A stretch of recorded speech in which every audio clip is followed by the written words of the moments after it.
आप उन बातों को सुने और समझे। अल्लाह के दरबार में खड़े हैं, आप सभी के सामने सबसे पहले अगर आपकी जुबान में बात करें वालेकुम सलाम, अगर हमारी जुबान में बात करें हाथ जोड़कर राम राम। सबसे बड़ी चीज, हिंदुस्तान जो सरजमी है वो हम सब की है। अगर यहां से इस मिट्टी को उठाओगे, इस मिट्टी के अंदर 6,32,000 ऑन पेपर ऑन रिकॉर्ड हमारे अपनों ने अपनी कुर्बानी दी। और जब देश की आजादी की बात आई, आपस में जो हिंदू मुसलमान करवाया गया, 1 लाख आदमियों ने इस भाईचारे को कायम रखने के लिए अपनी कुर्बानी दी। लगभग ऑन रिकॉर्ड 7,32,000 आदमी जब शहीद हुए तब जाके हमें आजादी मिली। लेकिन हकीकत जो है आजाद आवाज भी नहीं है। आज के वक्त भी जो उस वक्त सरकार के गुलाम होया करते, सरकार के पिट्ठू होते थे, आज भी देश को वही चला रहे हैं। हिंदुस्तान के अंदर सर्वे कर लेना, कहीं भी गरीब का, मजदूर का, दलित का बेटा 1% भी कुर्सी पे बैठा हुआ नहीं मिलेगा, पूरा 1%।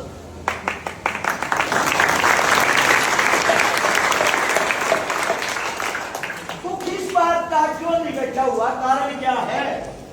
हम लोग लड़ते हैं हिंदू मुसलमान में, जात पात में, धर्म मजहब में, मंदिर मस्जिद में, क्योंकि सरकार हमारे को उल्लू समझती है। इन चीजों में भड़काकर, आपस में लड़वाकर हमारे वोट बैंक का इस्तेमाल करती है। आज आप लोगों को एक हकीकत बताऊंगा, दोस्ती क्या होती थी, हम कैसे थे। आजादी से पहले शहीद आजम भगत सिंह, राजगुरु, सुखदेव को सब जानते होंगे। उन्हीं का साथी था अशफाक उल्लाह खान। कौन कौन जानता है?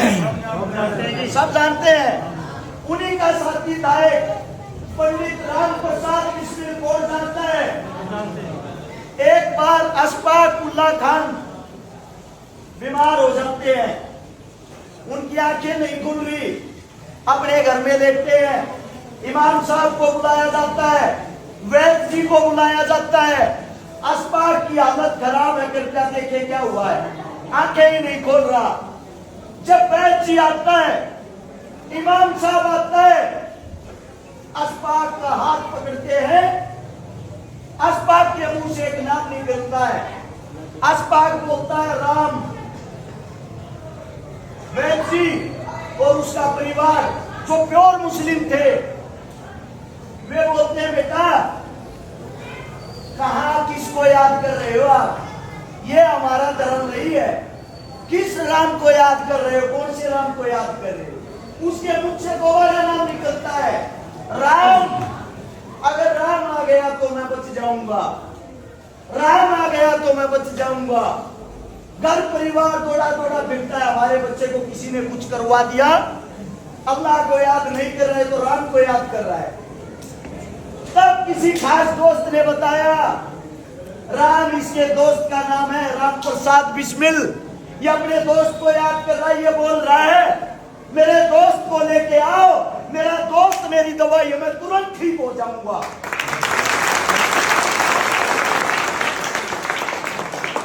पंडित राम प्रसाद बिस्मिल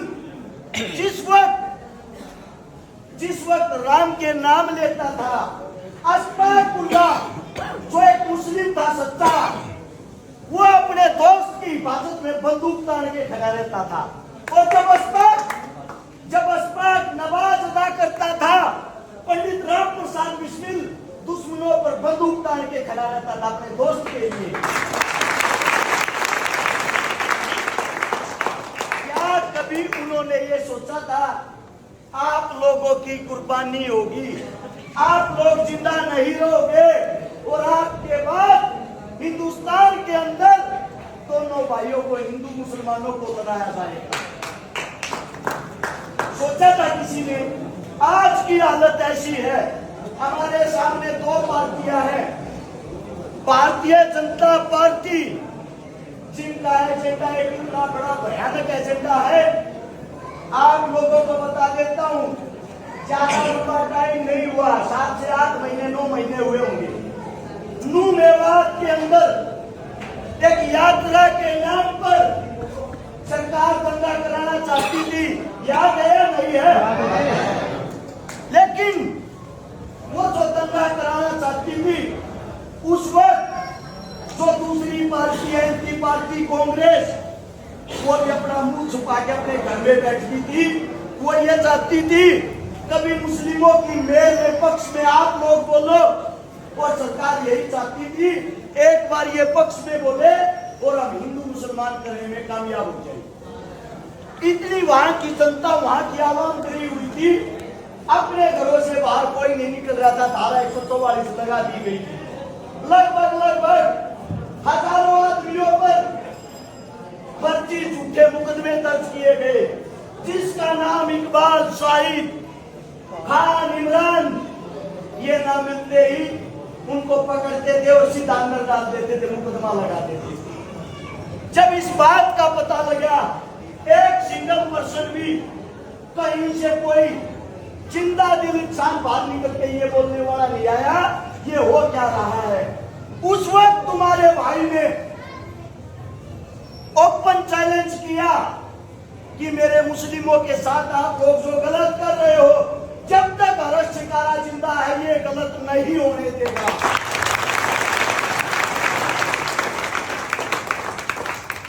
अपने बोलने के बाद लोगों के अंदर, लोगों को ये पता लगा बोलना किस चीज पे है। जब लोगों को पता लगा, उस वक्त जो जिंदा दिल आदमी है, जो कोली आदमी है, हर आदमी अपने घर से निकला और मेवात के अंदर, बड़ौदा मेव में शांति के लिए 7,000 हिंदू मुस्लिमों की पंचायत हुई और शांति का वो माहौल बन गया। बीजेपी अपने बैक फुट पे आ गई, वो भाईचारा और ज्यादा मजबूत हो गया। आप लोगों के प्यार के अब चुनाव आ गया है, चुनाव के टाइम पर इनका कोई एतबार नहीं है किस प्रकार का कौन सा खेल खेल दे। और तो आप लोगों के इतना पीछे लगी, अपने मंसूबे में जब ये फैल हुए, आपके भाई को मरवाने तक की कोशिश की इसी सरकार ने। हाथ छोड़कर आप सबसे एक ही विनती करता हूं, जब तक कि शरीर के अंदर रक्त की आखिरी बूंद है, मंदिर हो या मस्जिद, हिंदू हो या मुसलमान, अगर किसी सरकार ने भाईचारा तोड़ने की कोशिश की, आंखें निकाल दूंगा, थारा भाई सब